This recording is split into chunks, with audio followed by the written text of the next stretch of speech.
She thought he was just a poor, crippled beggar.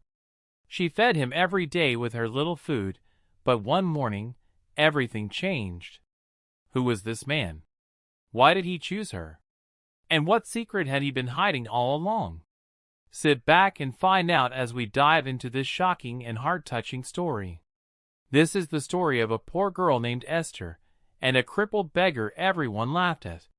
Esther was a young woman, just 24 years old. She sold food in a small wooden shop by the roadside in Lagos. Her stall was made of old planks and iron sheets, standing under a big tree where many people came to eat. Esther didn't have much. Her slippers were worn out, and her dress had patches, but she was always smiling. Even when she was tired, she greeted people kindly. "Good afternoon, sir." "You're welcome," she would say to every customer. She woke up very early each morning to cook rice, beans, and yam porridge. Her hands worked fast, but her heart was slow with sadness. Esther had no family. Her parents died when she was young. She lived in a small room not far from her shop. No light, no portable water, just her and her dreams. One afternoon, as Esther wiped her bench, her friend Mama Titi walked by. "Esther," Mama Titi said, "why are you always smiling when you are struggling just like every one of us?" Esther smiled again and replied, "Because crying will not bring food to my pot." Mama Titi laughed and walked away, but her words stayed in Esther's heart. It was true. She had nothing, but she still gave people something to eat even when they couldn't pay. She didn't know her life was about to change. Every afternoon, something strange happened at Esther's shop. A crippled beggar would appear from the corner of the road. He always came slowly, pushing his old wheelchair with his hands. The wheels made a rough sound on the stones. Creak, creak, creak. People passing by would laugh or cover their noses. "Look at this dirty man again," one boy said. The man's legs were wrapped in bandages. His knickers were torn at the knees. His face was dark with dust, and his eyes were tired. Some people said he smelled. Others said he was mad. But Esther never looked away. She called him Papa J. That afternoon, as the sun burned hot above, Papa J pushed his wheelchair and stopped beside her shop. Esther looked at him and said softly, "You're here again, Papa J. You didn't eat yesterday." Papa J looked down. His voice was low. "I was too weak to come," he said. "I have not eaten in 2 days." Esther looked at her table. Only one plate of beans and yam was left, the food she had planned to eat herself. She paused for a second. Then, without a word, she picked up the plate and placed it in front of him.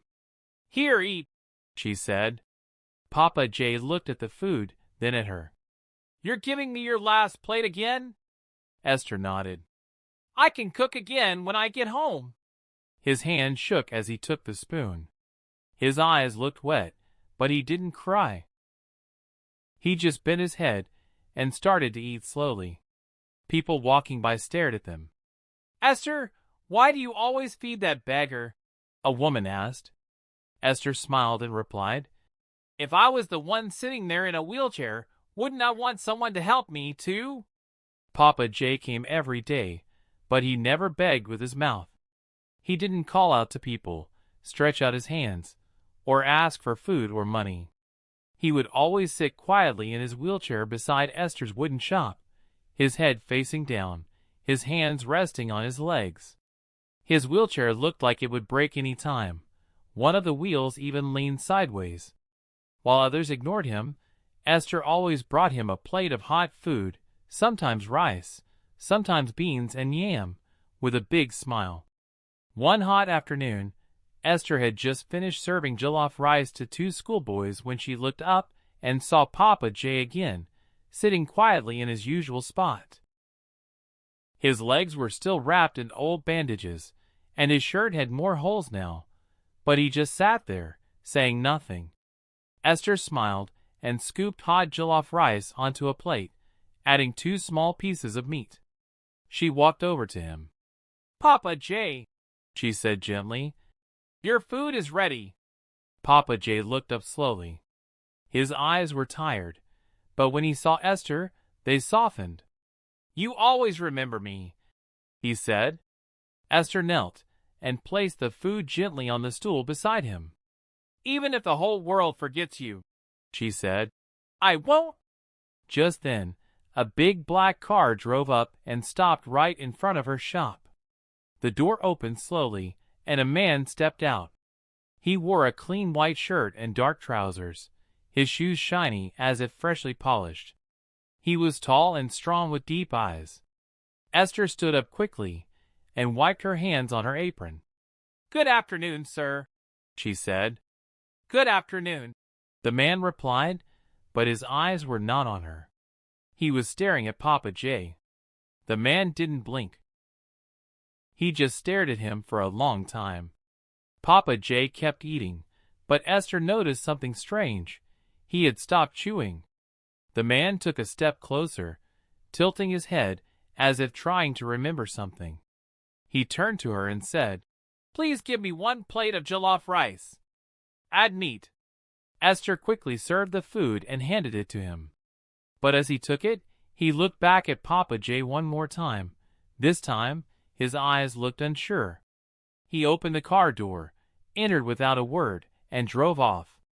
The next morning, Esther woke up early. She swept in front of her shop and cleaned her wooden table as usual. As the sun rose, she kept looking down the road.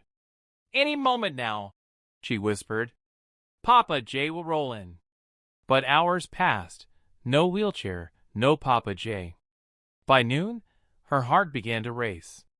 She walked to the side of the shop and looked down both ends of the street. "Where is he?" she asked herself. She asked Mama Titi, the woman selling vegetables nearby. "Auntie, did you see Papa J today?"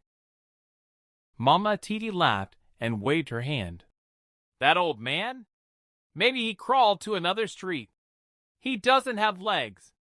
Esther didn't laugh. She asked 2 boys selling sachet water, "Have you seen the old man in a wheelchair?" They shook their heads. She even asked the bike man who parked nearby, "Sir, did you see Papa J this morning?" The man spat on the ground and said, "Maybe he's tired of sitting in one place. Or maybe he's gone." Esther's chest grew heavy. She sat beside her pot of rice and stared at the empty spot where Papa J always sat. Her eyes didn't leave that space all day. 2 more days passed. Still, no sign of Papa J. Esther couldn't smile like before. She served customers, but her face looked sad. She couldn't eat much. Even the smell of her sweet jollof rice made her feel sick. Her thoughts kept running to Papa J. "Did something bad happen to him?" she whispered. At night, she sat alone in her small room behind the shop, holding the last plate she had served him. "Papa J never misses a day," she said softly. "Even when it rains. Even when he's sick. So why now?" She stood up, opened her small window, and looked out into the dark street. A cold breeze entered the room, and her eyes filled with tears. She wasn't just worried, she was scared. Something felt wrong. Very wrong. Deep inside, she knew Papa J wasn't just missing. Something had happened, something big and maybe dangerous. On the 4th day, Esther was sitting quietly in her shop, slicing onions and setting her table as usual. Smoke rose from the fire as she boiled water for the rice. Just then, a black car stopped in front of her shop. A tall man stepped out, wearing a bright red cap. His shoes were shiny, and his clothes looked expensive. Esther had never seen him before. He didn't smile. He didn't greet her. He just walked up to her table and handed her a brown envelope. Esther looked at it, confused. "What? What is this?" she asked, holding the envelope with both hands. The man didn't answer. He just said, "Read it, and don't tell anyone." Then he turned and walked back to the car. Before Esther could say another word, the car drove away. She looked left, then right. Nobody else was watching. With shaking hands, she opened the envelope. Inside was a single white paper. She unfolded it slowly. There were only a few words. "Come to Green Hill Hotel by 4 p.m. Don't tell anyone. From a friend." Esther stood still, her mouth slightly open, but no words coming out. Her hands began to shake. "Green Hill Hotel?" she said softly. "But I've never been to a hotel before." She looked at the paper again, her heart racing. Who sent this? What kind of friend? She looked down the road. The car was gone. She held the envelope to her chest, looked at the cloudy sky, and knew one thing for sure. She had to go. At exactly 3:30 p.m., Esther stood in front of her small shop. She looked at the lock in her hand, took a deep breath, and closed the wooden door, turning the key twice. "God, please go with me," she whispered. She walked to the road and stopped a tricycle. "Green Hill Hotel," she told the driver. As they drove through the busy Lego streets, Esther held the brown envelope tightly, her heart pounding. She didn't know who sent the letter or what would happen, but something inside told her this was no ordinary day. After some minutes, they reached the hotel gate. Esther looked up. The building was tall, with glass windows and clean walls. The front door was big and shiny. Everything felt like a dream. 2 security men stood by the gate. One, wearing dark glasses, looked at Esther and stepped forward. "Good afternoon, madam. Who are you here to see?" Esther opened her mouth slowly. I got this letter," she said, showing him the paper. "It says I should come here. My name is Esther." The guard took the paper, looked at it, then smiled. "Oh, Esther, someone is waiting for you inside. You can go in." Right away, a man in a black suit came out from the glass door. He walked to Esther and said, "Come with me, please," then led her inside. Esther followed, her legs weak but moving. The man led her through a long hall, then stopped at a tall brown door. He turned to her and said, "Someone is waiting inside." Esther's heart beat louder. She looked at the door, then at the man. "Can I go in now?" The man nodded. "Yes, just go in. You're safe." Esther took a deep breath and pushed the door open. Her eyes went straight to the man sitting in a wheelchair in the middle of the room. She froze, her mouth falling open, her hands shaking. "Papa J," she said, holding her chest. But this man didn't look like the poor man who used to sit beside her shop.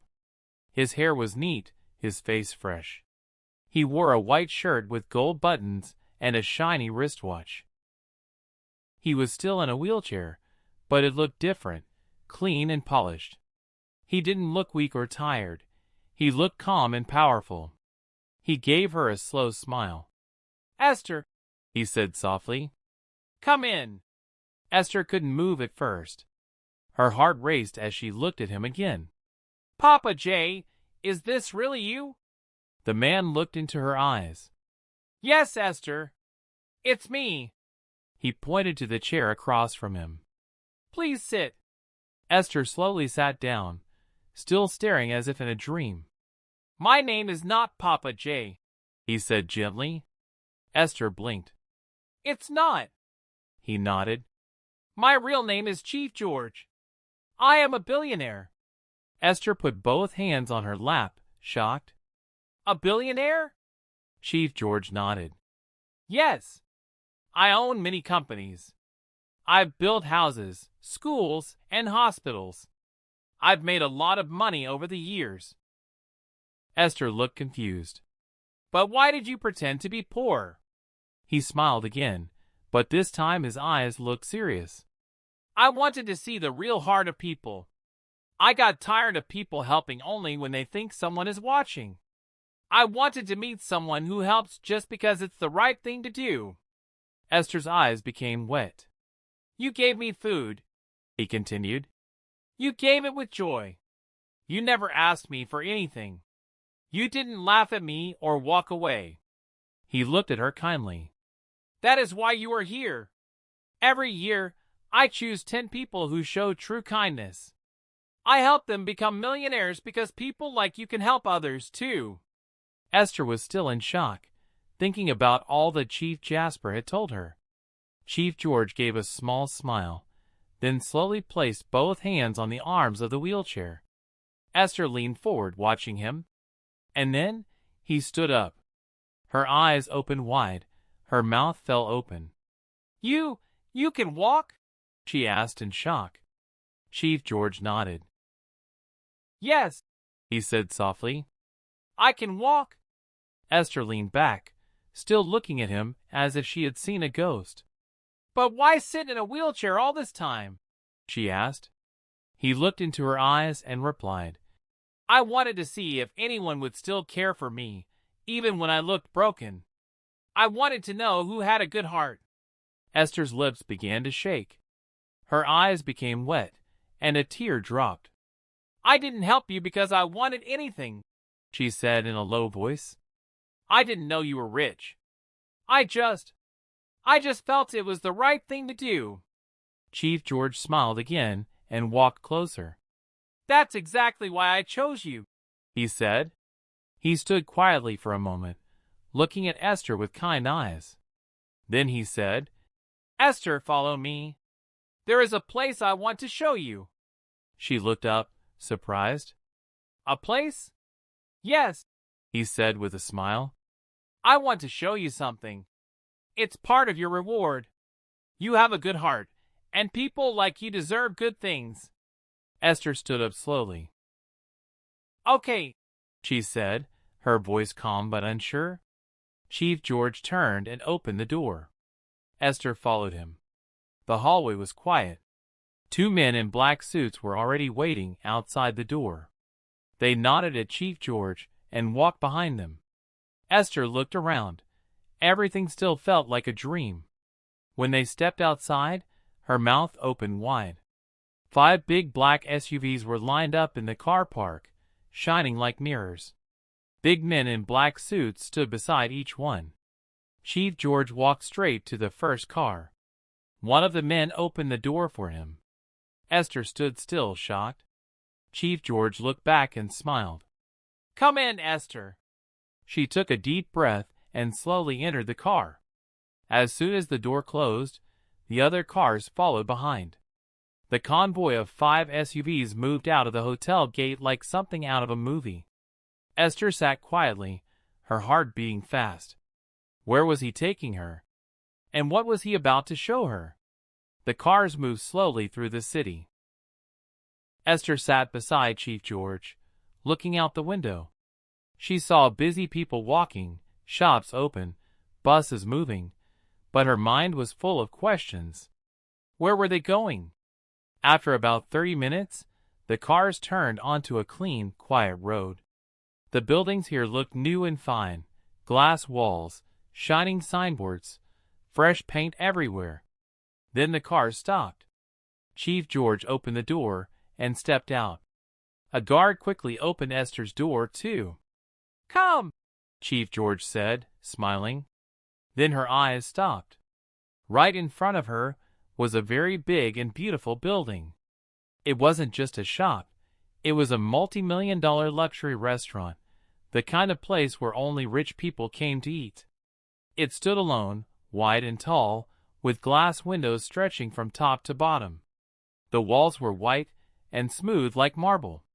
The doors had shiny gold handles. Flowers adorned the entrance. Esther's mouth opened. She had never seen anything like this in her life. But what shocked her most was the signboard. It read, "Esther's Place, home of sweet meals." Esther took a step back. She looked at the sign again to be sure her eyes weren't playing tricks. Is this real?" she asked in a low voice. Chief George nodded gently. "Yes, it's yours." "Mine?" she whispered. He reached into his pocket, pulled out a bunch of keys and handed them to her, pointing at the door. "Go inside." Esther collected the keys and walked slowly to the door, her hands shaking. She opened it, and what she saw inside made her cover her mouth. The floor was shining. The chairs were big and soft. The tables looked like they were made from glass and gold. Lights on the ceiling sparkled like stars. The air smelled fresh. Everything was new and perfect. At the back was a big kitchen, equipped with gas cookers, clean pots, deep freezers, fridges, and even uniforms for workers. She turned slowly to look at Chief George, her eyes full of tears. "You bought all this?" "For me?" Chief George walked in and stood beside her. "Yes," he said softly. "You fed me with your small money when you had nothing. Now, I want to give you a place where kings and queens will come to eat. You will never suffer again." Esther dropped to her knees, covering her face with her hands. She was crying, but they were happy tears. "I don't know what to say," she said. "You don't need to say anything," Chief George replied. "Your kindness already spoke for you." From that day, Esther became the owner of a grand food plaza in Lagos. It was nothing like her small roadside shop anymore. The floors were shiny, the walls had fine lights, and the chairs were soft and clean. Music played softly in the background.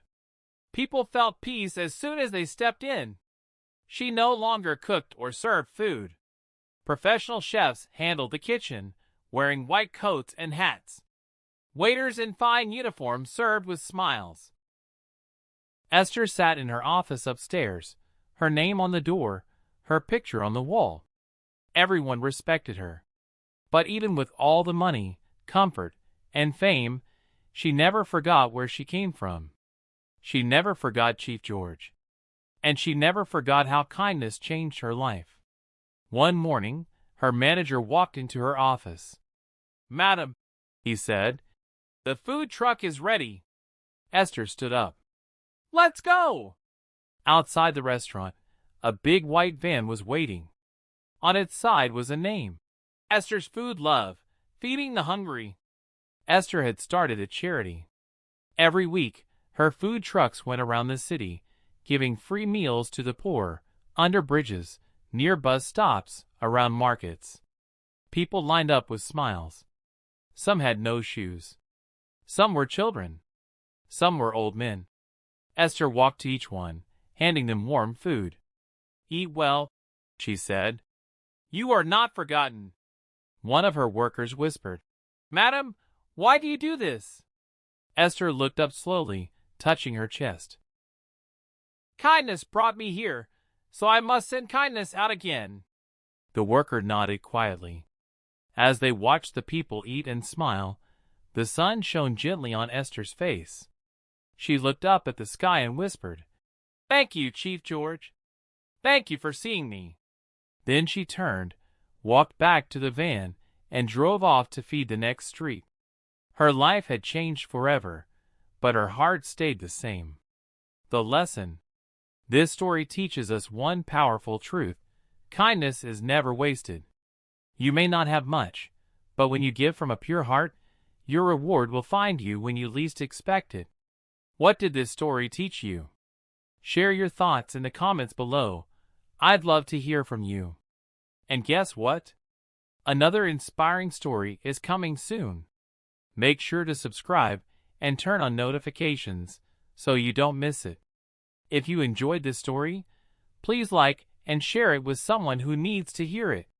Thank you for watching. I truly appreciate your time and support.